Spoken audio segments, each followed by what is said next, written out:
Pozdrav dragi ljudi, dobar dan i dobrodošli u novi video, ja sam Mato Topić i danas ću progovoriti o dekretu koji je izašao, dakle službenom dokumentu koji je potpisao Papa Franjo, gdje se govori o mnogo čemu, a između ostalog spominje se blagoslov istospolnih parova. I onda nekako prvi zadatak koji mi je bio i ono prvo što sam tražio i želio, a to je da pročitam originalni taj cijeli dokument i da stvarno vidim što je ono što tamo piše, zato što, a gledajte, većina tog svog, mogu tako reći, žutog tiska, ali eto i članaka i naslova, sve ide u tom smjeru što je ono što će ljudi najviše klikati, što je ono što će dovesti do najvećih raspravljanja, na kraju krajeva više komentara, a sve to dovesti će u konačnici nekako više i financija i novca.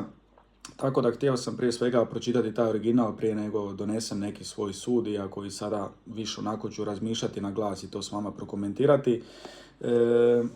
Komentari su uglavnom na to bili od većine zapravo vjernika, sve su to ljudi vjernici, pošto je bilo na katoličkim portalima to također podijeljeno.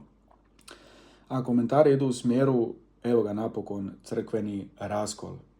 Evo ga, Papa Franjo pokazao se, znamo mi čiji je on igrač, znamo mi da je on tamo ubačen, znamo mi da on strukturno i na sve druge načine ciljano provodi određenu agendu i želi uništiti crkvu. Ajmo se nekako, prije nego bilo kakvo razmišljanje izneseno van, vratiti nekako na početak. Tko je onaj ko je crkvu osnovao? Ko je njen tata mat?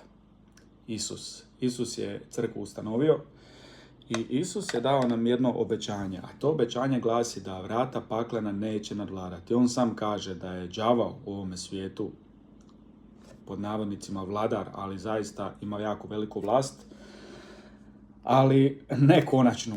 To je prva stvar. Druga stvar, dakle, osim što Isus utemeljio i osim što je on njena glava, bio i dan danas jest, on je također dao obećanje, dakle, da vrata paklena neće nadvladati i da šalje nam duha branitelja, duha tješitelja, duha istine koji će nas u tu istu istinu i upućivati. E sad, vidimo, vremena se mijenjaju i stvari se mijenjaju, to je činjenica. Nisu sve promjene, nije sve što se danas događa jako loše, ali također valja naglasiti da istina je uvijek istina. Istina je nepokolebljiva, istina je nepromjenjiva, pogotovo kad su u pitanju neke moralne stvari, moralne vrijednosti. Dakle, tu nema nekako, kako da kažem, koketiranja, pa može, ali može i ovo, ali ovo ne može. Uglavnom, ili je crno ili je bijelo po pitanju nekih stvari. E sad, kada govorimo o današnjoj toj nekoj, ne znam kako da sam da kažem, da budeš kao politički korektan, iako ja ne želim biti politički korektan, želim biti normalan, pričat, normalno, zdravo, razumski i kao da sam sad s nekim od vas na kavi, pa to komentiram, ali ti kad ovako komentiraš te teme, ti si izložen, dakle, doslovce tome da na sudu završiš i da novčano odgovaraš, a možda i svojom slobodom, jer danas su zaštićeni kakvi lički medvjedi, oni su daleko ispred. Imao sam jedan video baš gdje sam prokomentirao kada je ono piće, ako za njega znate, zove se Pipi. Imalo je tu neku novu, kampanju, reklamu, gdje na tim pićima i na svim billboardima diljem gradova, diljem zemlje i na reklamama, na televiziji gdje već sve nije bilo, su bila dva muškarca gola u tangicama na plaži, zagrljeni, drže se za rukicu i onda sam ja prokomentirao nešto malo na tu temu, stavljajući naglasak da je jako velika razlika čovjek i čin. Dakle, osoba i grijeh ili nešto i neki način življenja koji ne može biti opravdan. Dakle, nikad se ne osuđuje osoba kao osoba, osobu trebamo ljubiti, moliti za njen blagoslov, za dobro u životu, za obraćenje, a čin je nešto što treba osuditi. Dakle, to prvenstveno činim u svom životu svakog dana, dakle, grijeha uvijek ima, nažalost, zato što ljudi smo i slabi smo, griješimo i uvijek je važno nekako tražiti to Božje milosrđe i osuditi taj grijeh pa i unutar nas samih. A isto tako i na van. Dakle, ja sam u tom videu prokomentirao i rekao sam svoje mišljenje. Nakon nekih godinu dana ja sam dobio tužbu da potičem na nasilje, na mržnju i tako dalje. I onda sam ja poslao prigovor, odnosno tražio sam da se još jednom provjeri video, da u videu ništa nije bilo diskriminirajuće naravi i oni su mi javili povratno da moj taj prigovor, odnosno pritužba da nije uvažena, da video potiče nasilje, mržnju i video je ukinut i dobio sam opomenu ukoliko budem dobio na još, mislim, 2 videa. Isto tako opomenu da će mi YouTube kanal biti trajno izbrisan. A u tom videu sam rekao da svakog čovjeka treba ljubiti, voljeti, nikada nikoga ne osuditi. Pod broj 1 ne znamo tko što prošao je kroz život, što tko nosi u svome srcu, dakle to samo dragi Bog zna. I ono što je činjenica iznad svega, to je da Bog želi spasenje svakoga čovjeka. I onoga, dakle, muškarca koji možda u ovom trenutku ima 15 muškaraca koji je zagrezao u najgore neke sfere, u ubojicu, lopova, dakle, Bog želi spasenje svakoga čovjeka. I onog sotonista i onoga najgorega što bi mi možda po našem sudu rekli, Bog želi svačije spasenje. Dakle, to je onako suma sumarum koji uvijek treba pratiti svako naše djelovanje, razmišljanje, jer to je ono na što nas Bog poziva. Na kraju krajeva i Bog taj isti je dao svoj život, svoju krv da svaki čovjek bude spašen. Dakle, to je nešto što će pratiti uvijek moje razmišljanje i pratilo ga i tada, ali kažem, unatoč tome ja sam dobio takvu zabranu i mogućnost, odnosno opciju potencijalno da mi se kanal skroz izbriše, iako u njemu nije bilo nikakvog poticanja na nasilje i na mržnju i tako nešto slično. Ali dobro, to ću sad staviti po strani, tako da na neki način i sad se izlažem isto svojevrsnim takvim stvarima, ali ne mogu jednostavno ne progovarati. Dakle, kada govorimo o crkvi, da se vratimo na ono što sam krenuo govoriti, dakle, Bog je utemeljio, Bog je dao obećanja da nikad neće biti uništena i da će on uvijek biti uz nju i da će slati duha koji će nam u tome potpomagati. Sad kad promatramo crkvu, uvijek govorimo, evo i to nas i katekizam uči, da crkva ima 3 dimenzije, dakle putujuću, trpeću i proslavljanju. Mi još uvijek koji smo na zemlji spadamo pod putujuću crkvu. Sad unutar putujuće crkve imamo isto više dimenzija i sa više stajališta možemo tu crkvu isto promatrati. Da li je crkva sveta? Da, crkva je sveta. Da li je crkva grešna? Da, crkva je i grešna. Sad kako, na koji način? To što je crkva sveta, Bog je taj koji crkvu posvjećuje i čini je svetom zato što je Bog od te iste crkve glava. A kako je crkva grešna? Grešna je na način da crkvu sačinjavamo i ti i ja. I crkvu sačinjavaju ljudi, dakle ne neki zidovi, ne neke armirane konstrukcije, betoni i tako dalje. Mi ljudi smo, znate i sami, po sebi i ja po sebi, slabi, grešni, padamo, izgubimo se, zavrti nam se u glavi, izgubimo putanju, izgubimo kompas, povrijedimo drugoga, kažemo jedno, napravimo drugo. I sad crkva je sačinjena i od klera i od laikata i naravno da unutar svega toga, evo što i Papa Benedikt bio jednom prilikom izjavio, da i dim sotonin se uvukao, ajmo reći, unutar Vatikana i crkve. Dakle, mi smijemo, kako da kažem, i kritički promatrati i razmišljati, govoriti i djelovati o nekim stvarima koje su nedobre unutar crkve. Čak na kraju krajeva, bez obzira svećenik kojeg poštujemo i kojeg volimo radi onog što on jest i on nam daje Kristovo tijelo. S druge strane, kada bi on od nas zahtijevao, kada bi nam naložio nešto što je grijeh, nešto što se krši sa naukom, mi naravno da imamo pravo to odbiti i da u tom slučaju nismo dužni biti poslušni. Tako da evo, kroz sve te neke stvari trebali bi promatrati i moj zaključak iznad svega da jako puno trebamo moliti, prvenstveno za Papu Franju, pa evo i za sve biskupe, nadbiskupe, kardinale, sve one koji su, ajmo reći, dio toga i koji sudjeluju u svojevrsnim nekim, eto tako, i dopunama i nekim novim, kako da kažem, odredbama koje na kraju krajeva daju neke smjernice kako se odnositi prema nekim novitetima u društvu. Dakle, što se tiče gejeva i svih tih istospolnih, stvarno ne znam kako ih nazvat, ja bih rekao onak po našem seljački, ali ne smijem da se niko ne bi uvrijedio, jer eto i to je danas govor mržnje.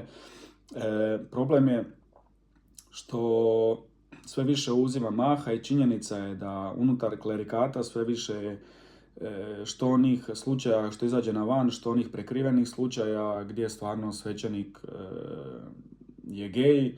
I onda vidimo da neki biskupi, pa čak evo u Njemačkoj, to je sad nedavno bilo dosta aktualno, a evo, mislim, diljem svijeta to se događa, da određeni biskupi pokušavaju zagovarati te istospolne neke parove, radnje, pa čak neki brakove, da to isto može biti i brak, da je sve to ljubav i da treba razumjeti. Dakle, neke stvari u naravi jako su izvrnute, jako neprirodne i to treba biti jasno ko dan. Tako da je ovaj dekret onako, problem kod njega je što ne govori isključivo jasno da treba blagosloviti osobu, već onako ostaje kao malo nedorečeno i ostavlja prostor baš zato da ljudi budu zabrinuti, ali evo, iznad svega moja poruka ovog videa želim da bude da molimo, da se ne bojimo, dakle, i onako, evo, mnogi sveci, mističari, svi su na neki način doslovce sliku kristalno jasnu i čistu imali da ono, u posljednja vremena stvarno će to biti šačica malih onih vjernih koji će ostati do kraja. S druge strane da molimo za našu crkvu. Ja to gledam na način kao da sad jedna obitelj, tu su nekako mama i tata, puno braće, sestara i kao da sam ja sad jedan od tih, jedan sin, ajmo reći, od te cijele jedne velike obitelji. Dakle, i sad ako moj brat čini nešto loše, da li ću ja sada prestati biti član obitelji? Neću, dakle ja sam dio te obitelji, to će uvijek tako biti. Da li će možda moj brat, ako je on sad karikiram, uzimam hipotetski onako, možda je banalan primjer, da je on lopov, da li će moja cijela obitelj biti lopovska? Neće. Isto tako, ako pogledamo neke nepravilnosti unutar crkve, rekao bih da ima pojedinaca koji rade na području vlastitih interesa, koji rade na području unošenja neistina i onih stvari koje su moralno nedopustive. Dakle, i ovo ako bi išlo u nekom smjeru da se uz blagoslov parova da neki moralni legitimitet, to bi bilo stvarno jako opasno, jako zabrinjavajuće i to bi stvarno, kako da kažem, opravdano razvuklo mnoge teze, ali evo, to su stvari iznad svega, znači prije nego osudimo, prije nego bilo što ružno kažemo, idemo moliti, jako puno moliti za naše svećenike, za pastire, za našu crkvu, jer kažem, mi smo crkva, ne možemo mi od toga pobjeći, može čovjek otići evo, i službeno se, ne znam, odjaviti ili što već sve ne, ali to je meni jednako kao izdati svoju obitelj i pobjeći od svoje obitelji, od svog identiteta pobjeći ne možeš od svoje majke, evo, koja je ranjiva i koja plaća, pogotovo sad kad je ova teška situacija. Dakle, za crkvu trebamo moliti jer crkva smo mi. I ne ostavljajmo majku, možda i sada ako je i pala na koljena, ne ostavljajmo ju samu, već budimo dio te crkve i molimo i evo, činimo sve ono što je moguće da tim nekim stvarima ne bude prostora. A kažem, vjerujem da nakon tog dekreta da će biti neka dodatna pojašnjenja, zato što će sigurno to biti sada veliku jednu buru, ali kažem, tim stvarima treba biti konkretan i jasan. Dakle, ja sam za to da, kao što i je na kraju krajeva, da Božje ruke su raširene za svakoga i da Bog želi svačije spasenje, da Bog svakoga neizmjerno voli i ljubi, ali s druge strane ne može, mislim, ni Bog onda bi bio nekako protuslovan sebi samome ako bi blagoslovio odnos koji u srži je sodomija, koji u srži je neprirodan, koji u srži sadrži određene protunaravne i protubiološke, fiziološke, psihološke, duhovne stvarnosti. Dakle, tu trebamo biti jasni da ne mogu ići u isti lonac, ne znam kako da kažem.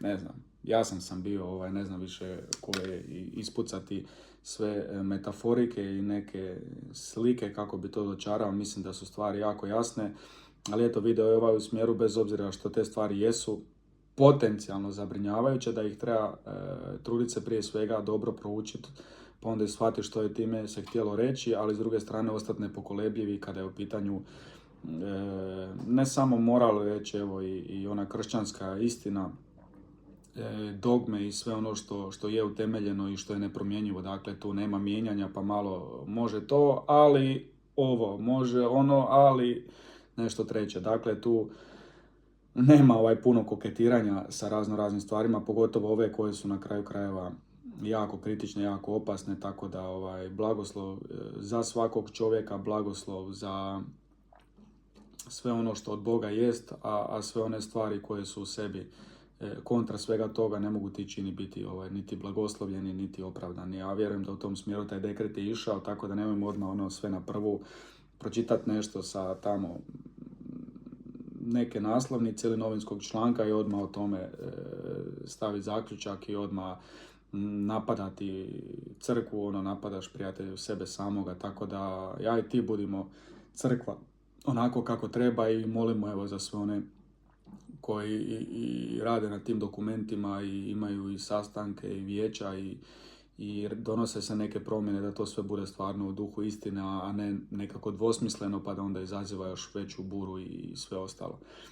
To je nekako moje mišljenje, moj stav, da ostanemo mirni, ponizni u molitvi i da to sve onda možemo i prepoznavati, djelovati, ali na ispravni način. Pljuvat i samo kritizirati, sve to svako može, ali idemo zasukat rukave. Taman da je situacija da nam je majka naša draga strušena na koljena i da mnogi jedva su to čekali, mnogi će se zaletiti punim šusom da je opale, da je sruše skroz na pod, mi budemo ti koji će zaštititi, braniti, čuvajući zapravo one vrednota, ne pristajući uz nešto što ne ide uz Boga i sve ono što nam je Bog ostavio i što nam daruje. Svako dobro vam, čuvajte se, držite se i vidimo se brzo u novom videu. Ajde, čao!